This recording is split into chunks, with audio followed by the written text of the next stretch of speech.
All right, welcome to a brand new episode of the Liz Wheeler Show. What if I told you that the man who likely helped create the COVID-19 virus is walking free here, right here in the United States today? And no, I'm not talking about Dr. Fauci. I'm not even talking about Peter Daszak of EcoHealth Alliance, although both of those men did, of course, play a sinister critical role in the whole COVID debacle. But if COVID-19 was created in a lab, and there's ample scientific evidence that it was, two-thirds of Americans believe that it was, what if I told you that the lab in which COVID-19 originated wasn't the Wuhan Institute of Virology? That Chinese lab certainly played a crucial and deadly role. But what if the origin of the COVID-19 virus was a lab right here in the United States, in Chapel Hill, North Carolina, run by an egotistical scientist who likes to play with dangerous experiments, juicing up viruses, experiments funded by tens of millions of your taxpayer dollars? That man's name is Ralph Baric. He is the man who pioneered the technique that's evidenced in the SARS-CoV-2 virus, taking the backbone of a bat-derived coronavirus and inserting a spike protein into it using a furin cleavage site. That's the technical scientific term. That makes it possible for the virus to then infect human beings. Well, new evidence, new emails, new sources point to the very valid possibility that Ralph Baric's research was behind it all the whole time. And that Ralph Baric, likely knowing this, played a crucial, potentially illegal role in covering it all up.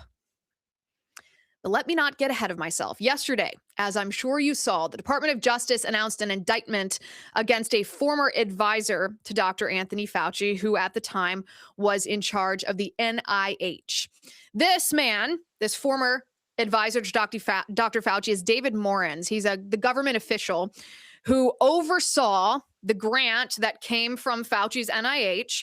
This grant was given to EcoHealth Alliance. EcoHealth Alliance was the company that then subcontracted that grant, your taxpayer dollars, to the Wuhan Institute of Virology, where dangerous gain-of-function experiments to juice up bat-derived coronaviruses were taking place. As of yesterday, Morans has been indicted by the Department of Justice for violating the law because he used a private email address. He deleted evidence deliberately, and he otherwise evaded FOIA law in order to hide the origins of the COVID-19 virus. And he is finally, how many years later, being held accountable for this. He is, of course, again, a top advisor to Dr. Anthony Fauci. Now, here's the thing. This is actually crucial. Even though most of us don't know David Morans' name, it's not the justice that we see. I mean, he's not Dr. Fauci. He's not the face of the pandemic. That's okay. Because this indictment, this is the government establishing that a cover-up happened, which also establishes that the thing that was covered up was real.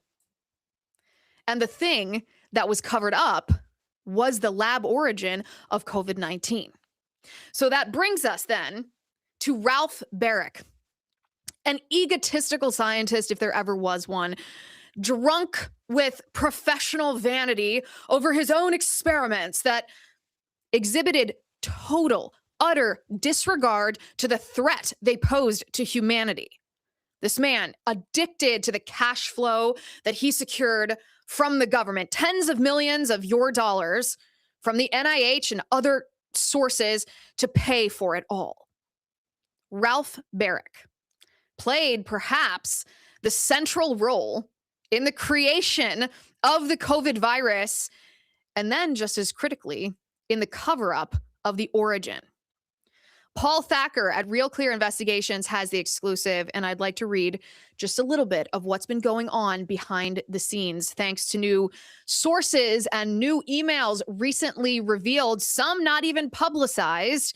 We now know just how critical of a role Ralph Baric played in the creation of this pandemic. This is what Paul Thacker writes. In March of 2020, a couple of months after the Centers for Disease Control and Prevention reported the first confirmed case of COVID-19 in the United States, editors at the journal Nature Medicine appended a note to a coronavirus study it had published 5 years prior. The note said, "We are aware that this article is being used as the basis for unverified theories that the novel coronavirus causing COVID-19 was engineered." The journal editors wrote, "There is no evidence that this is true. Scientists believe that an animal is the most likely source of the coronavirus." Thacker writes, "The prestigious journal appears to have taken this extraordinary action for two reasons. First, the study described cutting-edge gain-of-function research that mixed different viruses together to create a man-made chimera or hybrid of both viruses. Experiments that some suspected were the origin of the SARS-CoV-2 virus that caused the pandemic. Second, and this is where it gets important, the study's authors were Shi Zhengli, Dr. Shi, you'll recognize that name, of the Wuhan Institute of Virology, a research lab in the city that was ground zero for the pandemic, and Ralph Baric, the world's leading expert on coronaviruses of the University of North Carolina." Now, Paul Thacker goes on to report, scientists at the highest level worked to dismiss the lab leak theory and shut down their connections to the work in Wuhan. Efforts by Francis Collins and Dr. Fauci to delegitimize dissenting voices have been reported. You and I have talked about this for years, but the central role played by Baric has been obscured. The UNC researchers' work on coronaviruses and his connection to the Wuhan lab are now receiving renewed attention after Real Clear Investigations learned that the federal government has quietly removed Baric from all of his NIH grants. The dude has been fired.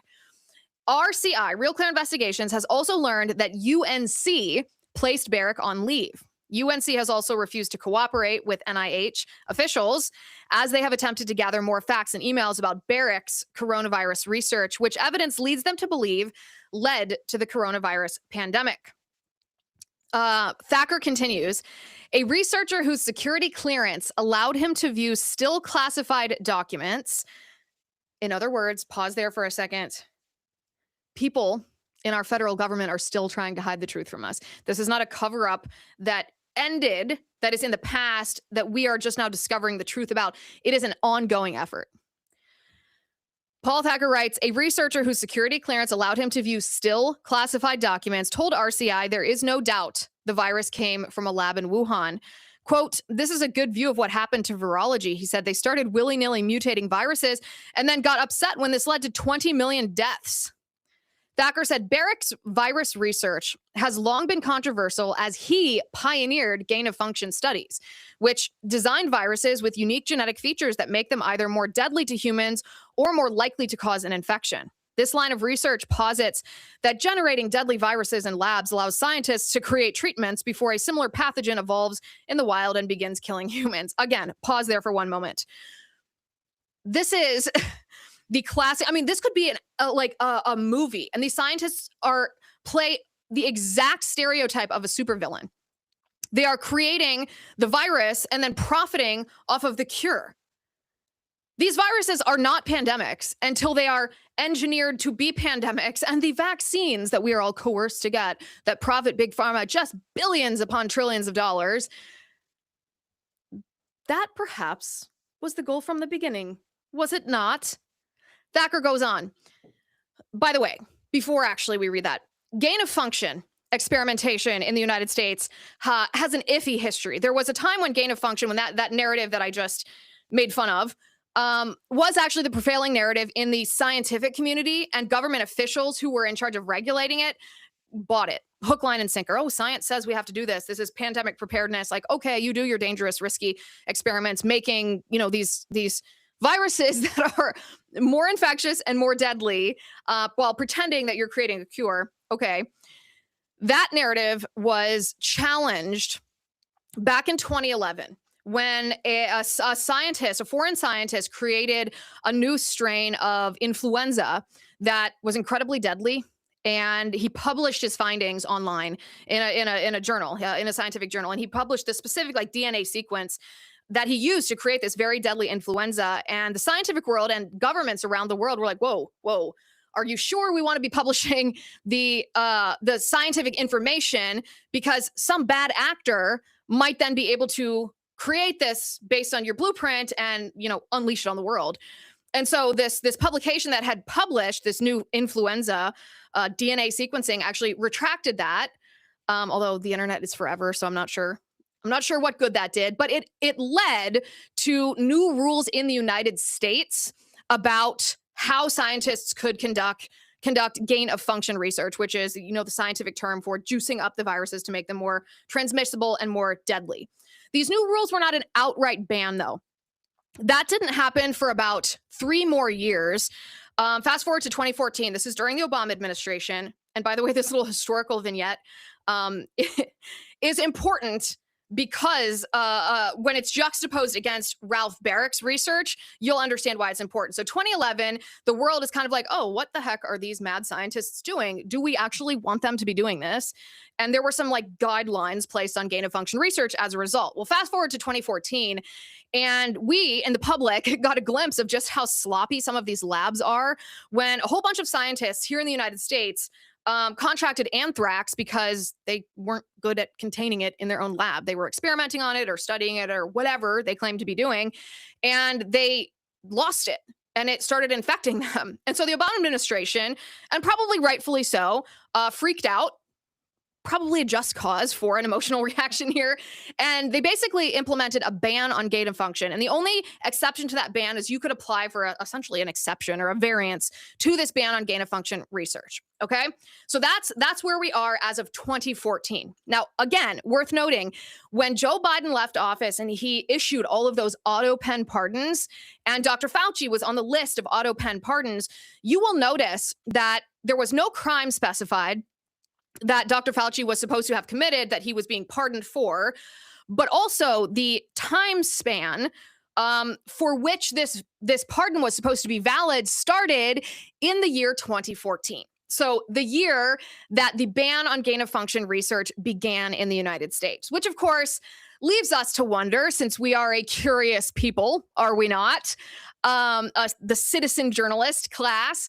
Why exactly would Dr. Fauci need a pardon starting at the very same moment when a ban on gain of function research was implemented in the United States? Why would he need a pardon unless there was some evidence that he was violating that ban on gain of function research? That is, of course, what a thinking individual, immediately what is brought to the mind of a thinking individual.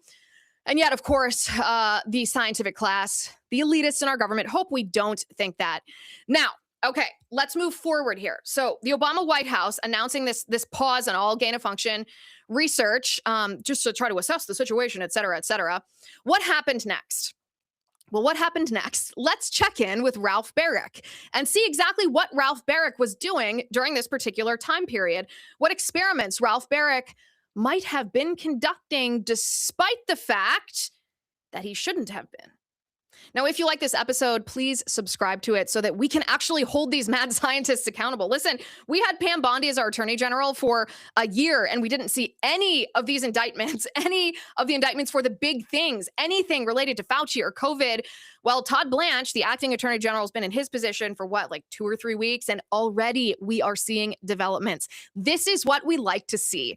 If you like this episode, please share it so that we can actually have some accountability, not just expose corruption and kind of wave to it as it walks along. Okay, 2014, the ban on gain of function research, the day that Dr. Fauci's retroactive pardon for a crime that non-specified that he might have committed was committed. The person, the scientist whose work was supposedly the most affected by the pause was Ralph Baric, or by the ban, I should say, was Ralph Baric. All right, Ralph Baric. So now we go back to the Real Clear Investigations article. Paul Thacker says, in the waning days of the Obama administration, the government sought to draft new guidelines that would lift this pause on dangerous studies. And this is where the new emails come into effect, stuff we haven't even seen until now. Newly disclosed emails, Thacker reveals, acquired by RCI show that NIH officials under Anthony Fauci and Baric's former employee, virologist Matt Freeman, go ahead and remember that name, Matt Freeman, because that's important for in a couple of minutes down the road. These newly disclosed emails show that NIH officials under Anthony Fauci and Baric's former employee, virologist Matt Freeman, began a secret lobbying campaign to influence the Obama White House to ensure recommendations would not inhibit scientific funding. So what does that mean? That means that the recommendations, this ban on these risky, dangerous gain-of-function experiments, they wanted to make sure that it wasn't actually stop the gain-of-function experiments, that it was just to reassure the people. But it wouldn't stop the flow of money to the people conducting the risky experiments, would it? Paul Thacker says these emails, this lobbying effort, have never been reported and were provided by a researcher familiar with this effort. This is what Freeman, this is Baric's former employee, Ralph Baric being the primary expert on coronavirus, and we'll just get to his gain-of-function studies in a moment, what experiments he conducted. This is what his former employee wrote, quote, in the email lobbying campaign. "We all know that our work has been impacted in grants, but also in projects that were stalled or didn't pursue because of the moratorium." He then, according to Thacker, asked the scientists for examples of gain-of-function studies that had been stopped for safety reasons. Specifically, he said, "I need examples of people that have been impacted and a brief description of the experiments." Working with Freeman, Thacker reports, researchers then compiled a 5-page list of virus studies, which included constructing new SARS chimeric viruses that had been stopped by the Obama White House. The White House released recommendations, their scientific office released recommendations, Thacker reports, weeks before Trump was sworn into office in 2017. While calling for more rigorous review of research involving enhanced potential pandemic pathogens, it also stated that, quote, "projects that have been paused under the existing moratorium will now be reviewed, utilizing a process consistent with the recommended policy guidance. Any projects that are determined suitable to proceed will do so with appropriate risk mitigation measures in place." So pause there. What does that mean? That means that this lobbying effort by a former employee of Ralph Baric, who is kind of like the gain-of-function guy, was successful. That there were exceptions given that defied the ban, the moratorium on gain-of-function research given to, the favorite mad scientists. This is what Thacker then says. About a year after the White House passed new guidance for safer gain-of-function studies, Baric and his Wuhan colleague, Ji Zhengli, and a slew of other researchers, this is where it really gets interesting, presented one of the first major tests of the guidelines.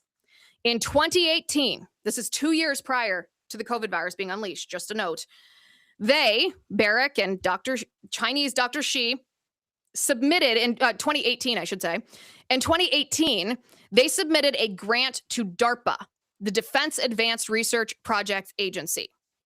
Now, those of you who are regulars here on the Liz Wheeler Show are familiar with DARPA. DARPA is the Department of Defense, essentially experimental grant-giving agency where pretty dangerous, out there, ethically questionable experiments are conducted. In 2018, Ralph Baric and Dr. Shi from the Wuhan Institute of Virology, with whom he closely collaborated, submitted a grant proposal to DARPA. What was in this grant proposal is where this becomes scandalous. Thacker reports the existence of this proposal, which many see as a blueprint for the COVID virus, remained hidden until late 2021, when a military officer leaked it to a group of online investigators that called themselves Drastic. That was the name of their group. Led by Peter Daszak at the NIH-funded EcoHealth Alliance, the DEFUSE grant, that's what Baric and Xi and Daszak called their grant proposal, DEFUSE. They're playing into this narrative that risky gain-of-function experiments actually, diffuse it reduces the risk of a pandemic, because we've already studied this and we can already provide a vaccine when this pandemic becomes a pandemic, yada, yada. Led by Peter Daszak, The DEFUSE grant lists studies that stretch on for several pages, Thacker says, and includes research in both lab and in the field, such as collecting bat viruses from different caves in China to study them back at the Wuhan Institute of Virology. Again, think of this as exactly what happened with COVID. They proposed an idea that they use the Wuhan Institute of Virology to study these bat-derived coronaviruses. Thacker says, scientists wrote that the studies in the DEFUSE proposal were important because the viruses they planned to collect and engineer were so dangerous. The DEFUSE proposal read, these viruses are a clear and present danger to our military and to global health security because of their circulation and evolution in bats and periodic spillover into humans, end quote.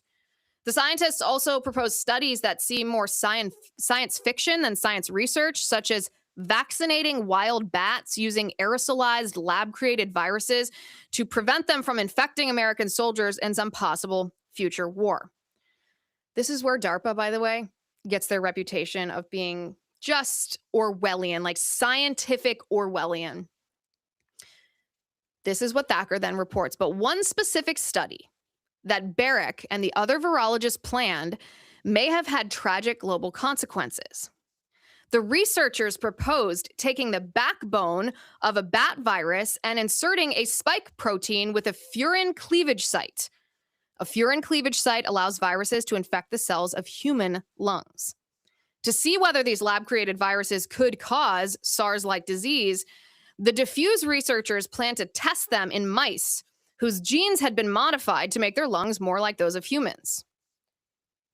The particular line of humanized mice Wuhan researchers use in such experiments was created many years ago in Baric's lab. Because of course it was. Of course it was. And so how did DARPA respond to this DEFUSE proposal, this proposal that seemed to write the exact scenario 2 years prior to COVID of what happened during COVID? We're going to get to that in a second, but first I want to shout out today's sponsor, All Family Pharmacy. Listen, our healthcare system is broken, and it's not just broken because it needs a fix. It's broken because it's corrupt, because the underbelly of it is, I mean, what are we talking about today? This is the people who claim to be science. They control our healthcare system. It's not built for you. It's built for them. They want to decide what you can access based on whether they can profit off of it and control you with it. If you have the opportunity to get your healthcare needs taken care of in the parallel economy, do it. That's why I partner with All Family Pharmacy, because they are independent of the corruption. They're an independent pharmacy fixing what the system got wrong. So there's no insurance games, no middlemen, just real access to the medications you and your doctor decide you need. Whether that's antibiotics, ivermectin, hydroxychloroquine, methbendazole, methylene blue, generic medications like blood pressure, cholesterol, thyroid, diabetes, 400 options you have. The process is simple. You just go online, you fill out a short medical form, a licensed doctor reviews it, and if appropriate, your medications ship straight to your door. Go to allfamilypharmacy.com/Liz, use my code Liz10, and you can get 10% off. That's allfamilypharmacy.com/Liz. Use code Liz10 for 10% off. Get out of the corrupt system. All right. So how did DARPA react to this DEFUSE proposal from Ralph Baric and the Wuhan Institute of Virology's Dr. Shi and Peter Daszak of the EcoHealth Alliance, where they propose not just, using an aerosolized vaccine on bats, because they want to contain that just to bats, right? But also to take the backbone of a bat-derived coronavirus, insert a spike protein using a furin cleavage site to make it more transmissible to human lungs, and they would test this out using rats that were mice that were genetically modified by Ralph Baric from his lab. Okay. This is what Paul Thacker reports. A year after DARPA denied this proposal to create chimeric bat viruses at the Wuhan Institute of Virology, a novel bat virus with a furin cleavage site began infecting humans in Wuhan. No other closely related virus has this furin cleavage site. Now, virologists have pushed back, according to Thacker, asserting that the DEFUSE proposal was never funded. So this research that appears to be evident in this SARS-CoV-2 virus was never funded. So the research never took place. However, Thacker says this argument has been received with widespread skepticism. Research labs have multiple streams of funding, and this is key, this is crucial. Scientists often do many of the proposed experiments to get initial results before submitting grants. So wait a second. When you as a scientist submit a proposal for a grant to the US government, I think you and I, as non-scientists, would probably say like, oh, they're proposing this idea that they have. Once they get money for it, they'll pursue it. Well, that's not actually how it works. This is an NIH official who spoke to Thacker, not cleared to speak publicly to the media, said scientists tend to write their grants based on research they have already done. It's a classic joke, this person says, inside the research community. So let me get this straight. When Peter Daszak and Ralph Baric and Dr. Xi from the Wuhan Institute of Virology submitted this proposal to DARPA, calling it a DEFUSE, their project they called DEFUSE. They wanted to take a bat-derived coronavirus, add a spike protein to it with a furin cleavage site to make it more transmissible to humans. They claimed that since the proposal was denied, the research didn't take place. But actually, most of the time, scientists conduct their experiments before the research is funded. Which, of course, begs the question, did Ralph Baric already conduct that experiment with the bat-derived coronavirus, inserting a spike protein with a furin cleavage site, which is exactly what was evidenced in the SARS-CoV-2 virus that came from the Wuhan Institute of Virology, where Dr. Xi, who was a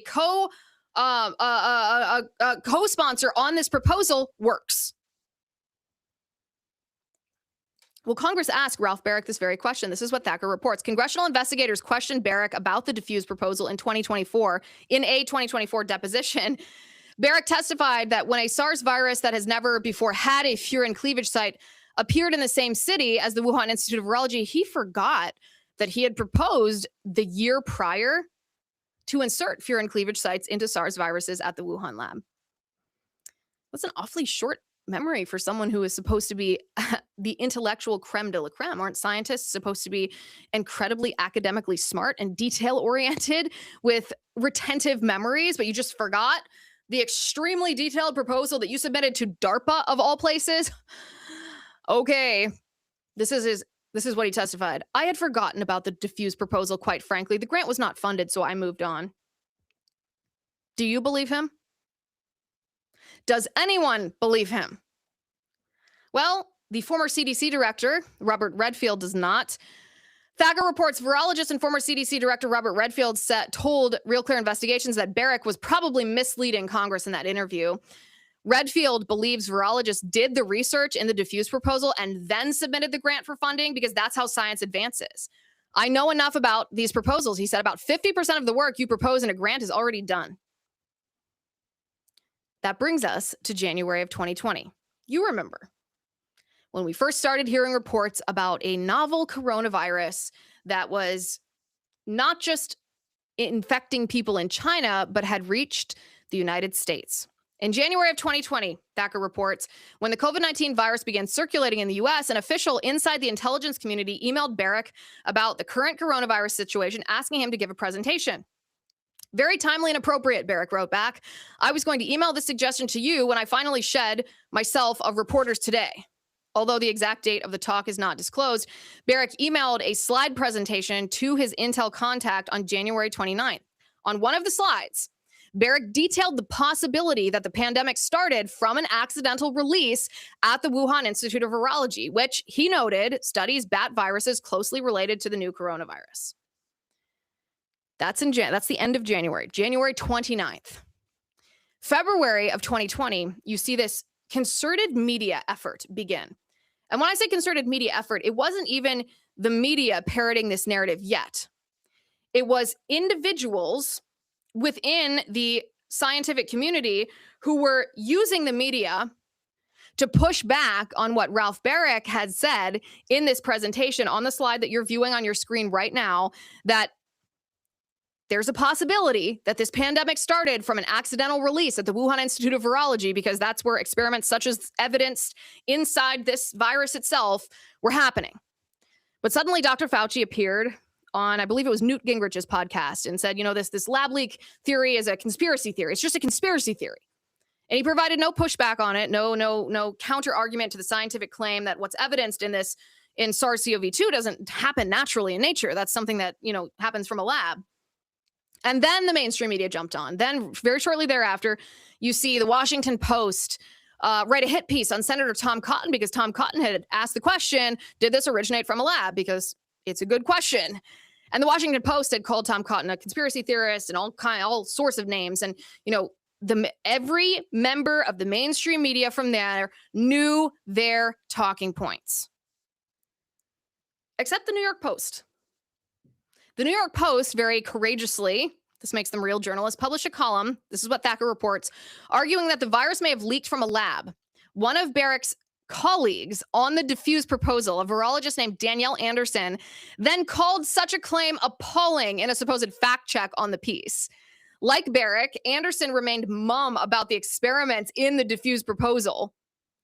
So she pretended to act like the lab leak theory was nonsense, and yet didn't disclose to the public, as she was supposedly fact-checking this, that actually she had proposed to DARPA just such an experiment.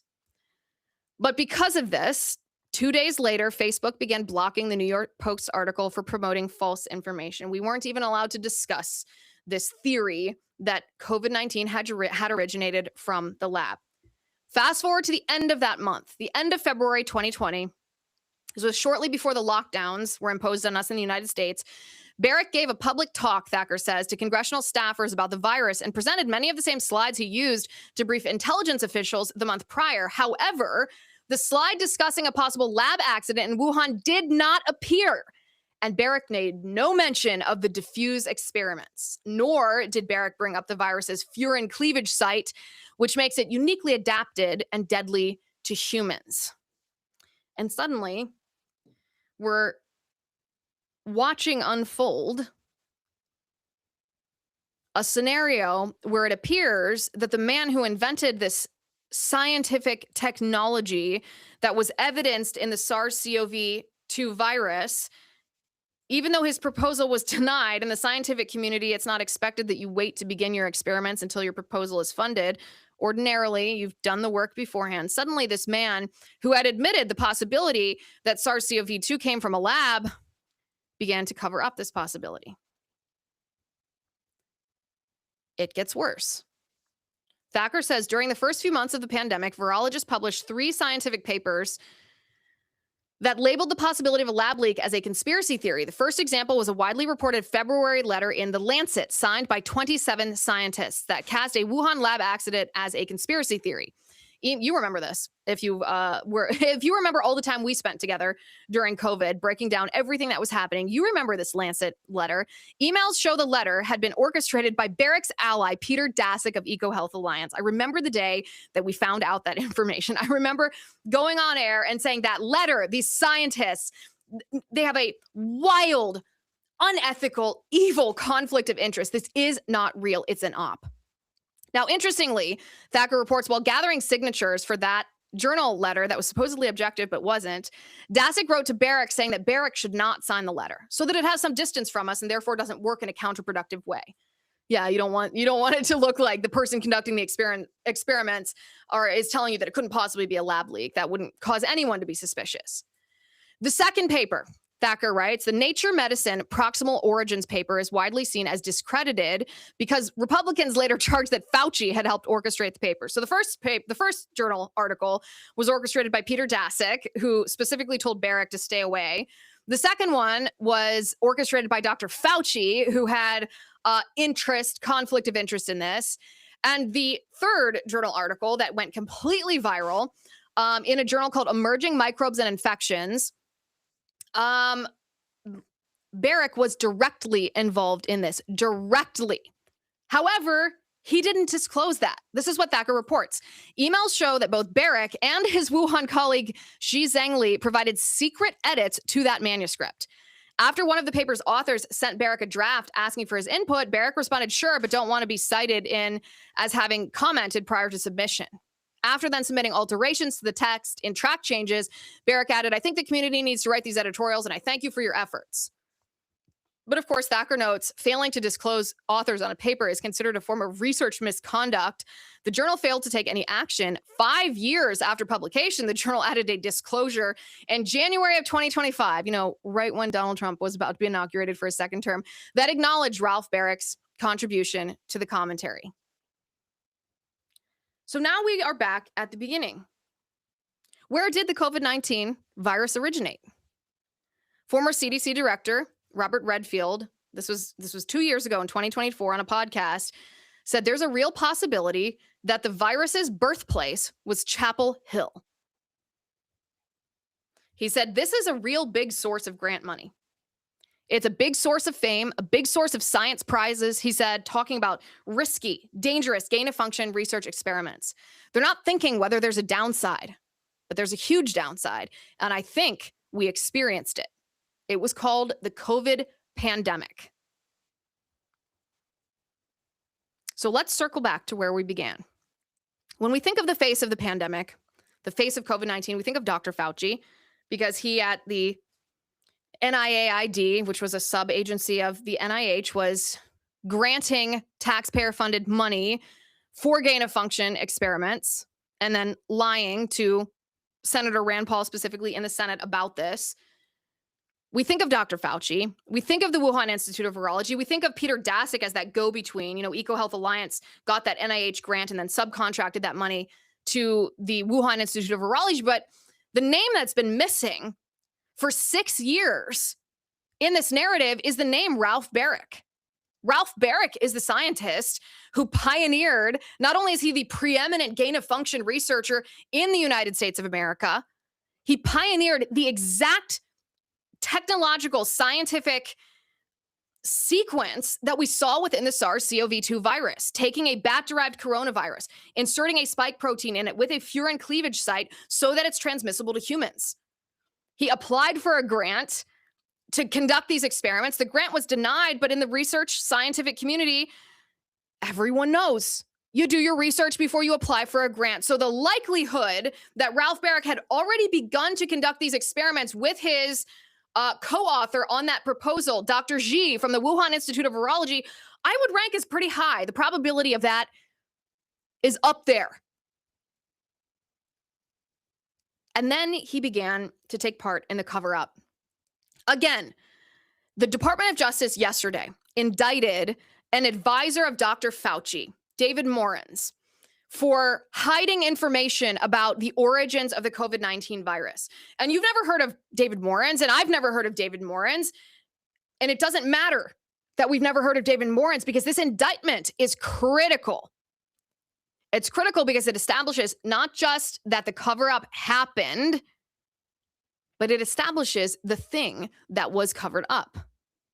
The origin of the virus itself. Yes, an abundance of evidence points to the reality that the SARS-CoV-2 virus likely leaked from the Wuhan Institute of Virology.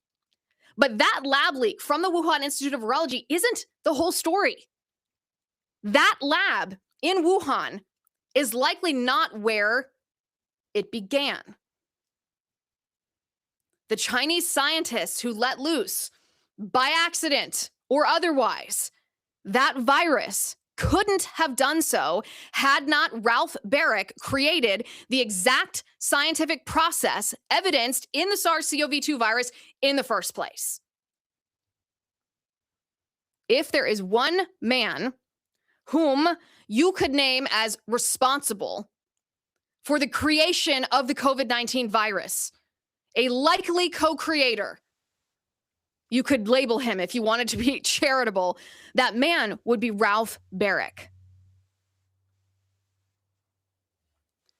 Time is running out on these indictments.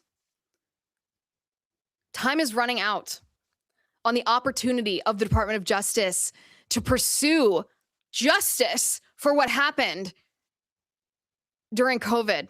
In fact, we are now less than 2 weeks away from the deadline to indict Dr. Fauci. And some people might be saying, well, Fauci's been pardoned. There's no opportunity to indict Dr. Fauci for lying about funding gain-of-function research. 2 weeks left. May 11th is the deadline. That would mark 5 years. The statute of limitations would run out. And the Trump administration should challenge that pardon. They should challenge the auto pen that was used to sign that pardon. Did Joe Biden, the walking vegetable, was he even aware that this pardon was signed? Or did his staff do it? Oh, make no mistake, Joe Biden, I'm sure, has been informed recently that he signed this pardon. I suspect he has no recollection of whether he signed it or his auto pen machine forged his signature to do so. But can an auto pen pardon where there is not evidence that the president was aware of this pardon being signed, can that be legally valid? That's challenge number one. Challenge number two, can pardons be non-specific to a crime? Can a pardon be simply a sweeping absolution where nothing wrong is detailed over an enormous amount of time? That should be challenge number two. If Fauci committed a crime after Joe Biden left office, that would be an additional avenue. But let's remember on May 11th of 2021, this is what Dr. Fauci said directly to Senator Rand Paul. Take a listen. However, I will repeat again, the NIH and NIAID categorically has not funded gain-of-function research to be conducted in the Wuhan Institute of Virology. You do support it in the U.S. We have 11 labs doing it, and you have allowed it here. We have a committee to do it, but the committee has granted every exemption. You're fooling with Mother Nature here. You're allowing super viruses to be created with a 15% mortality. It's very dangerous. I think it was a huge mistake to share this with China, and it's a huge mistake to allow this to continue in the United States. And we should be very careful to investigate where this virus came from. That's Senator Rand Paul.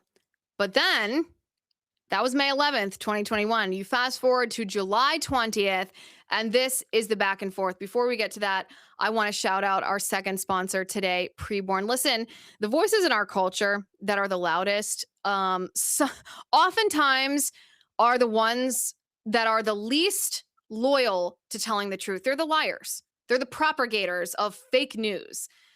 And today, Preborn needs you to help speak the truth in the face of that noise. Women facing unplanned pregnancies are often pressured to act quickly before they can think, before they have time to pause or breathe or hear the truth about life, dignity, and hope. And oftentimes these women are coerced into aborting their unborn children. They don't even want to. They don't even believe that abortion is moral, but sometimes it's the father of their child or their own mother, their friends, their coworkers, or culture at large that pressures them into aborting their child. I refuse to be silent in the wake of this exploitation and abuse, and I'm asking you to join me. At Preborn Network Clinics, a woman is welcomed with compassion. She's given a free ultrasound. Did you know when a woman sees her unborn child on the ultrasound screen, she is more likely to choose life than not? You can be a part of this eternal moment. Just $28. Your generosity provides one ultrasound for one woman in need. $140 sponsors 5 ultrasounds for mothers in crisis. Every dollar helps save babies. To donate, dial pound 250 and say the keyword baby. And when you say that word baby, understand this is not hypothetical. This is a little baby girl or a little baby boy that your generosity is saving. That's pound 250 keyword baby, or visit preborn.com/Liz. That's preborn.com/Liz. So fast forward to July 20th, 2021, and Senator Rand Paul is questioning Dr. Fauci again about that statement from May 11th, a little bit more than a month prior. And this is what Dr. Fauci said. Take a listen. Dr. Fauci, as you are aware, it is a crime to lie to Congress. Section 1001 of the U.S. Criminal Code creates a felony and a 5-year penalty for lying to Congress. On your last trip to our committee on May 11th, you stated that the NIH has not ever and does not now fund gain-of-function research in the Wuhan Institute of Virology. And yet, gain-of-function research was done entirely in the Wuhan Institute by Dr. Shi and was funded by the NIH. I'd like to ask unanimous consent to insert into the record the Wuhan virology paper entitled Discovery of a Rich Gene Pool of Bat SARS-Related Coronaviruses. Please deliver a copy of the journal article to Dr. Fauci. In this paper, Dr. Shi credits the NIH and lists the actual number of the grant that she was given by the NIH. In this paper, she took 2 bat coronavirus genes, spike genes, and combined them with a SARS-related backbone to create new viruses that are not found in nature. These lab-created viruses were then shown to replicate in humans. These experiments combined genetic information from different coronaviruses that infect animals but not humans to create novel artificial viruses able to infect human cells. Viruses that in nature only infect animals were manipulated in the Wuhan lab to gain the function of infecting humans. This research fits the definition of the research that the NIH said was subject to the pause in 2014 to 2017, a pause in funding on gain of function. But the NIH failed to recognize this, defines it away, and it never came under any scrutiny. Dr. Richard E. Bright, a molecular biologist from Rutgers, described this research in Wuhan as the Wuhan lab used NIH funding to construct novel chimeric SARS-related coronaviruses able to infect human cells and laboratory animals.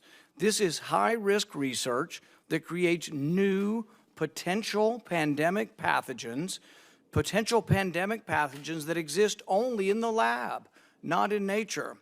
This research matches, these are Dr. E. Bright's words, this research matches, indeed epitomizes, the definition of gain-of-function research, done entirely in Wuhan, for which there was supposed to be a federal pause. Dr. Fauci, knowing that it is a crime to lie to Congress, do you wish to retract your statement of May 11th where you claimed that the NIH never funded gain-of-function research in Wuhan?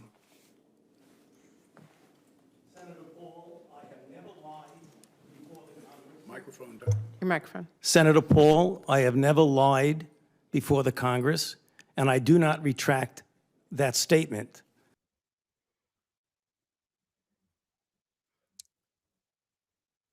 Mr. President, you have an acting attorney general at this moment who is showing evidence of being willing to prosecute the deep state swamp creatures who tried to hurt you, who hurt us. Challenge the auto pen pardon. There is simply no doubt that Dr. Fauci was aware of where money from the NIH was going.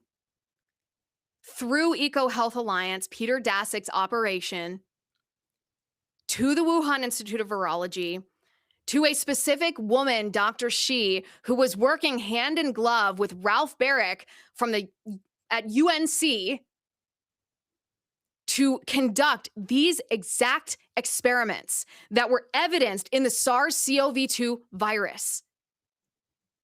And Dr. Fauci had the audacity to sit before the United States Congress and lie to Senator Rand Paul about it.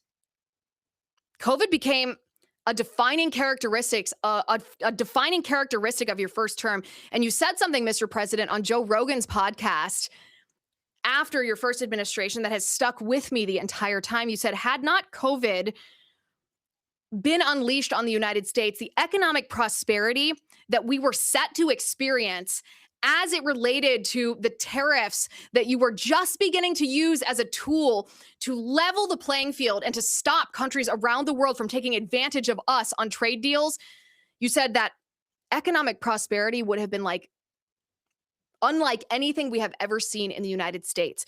What these men, Dr. Fauci and Ralph Baric and Peter Daszak and everyone else who is complicit in not only the propagation of this virus, the experiments that led to the creation of this virus, but then to the cover up, gaslighting the American people about what was happening and where it came from and what we could do about it.